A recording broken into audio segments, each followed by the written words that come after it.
Isang magandang umaga at masarap na simoy ng hangin. Sa ngalan po ni Rosendo Saminian ng Realty Philippines TV.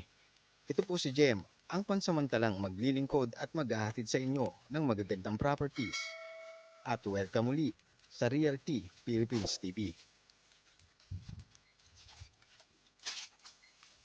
Sa mga gusto pong magkaroon ng lote, ito na po yung pinakahihintay natin ano.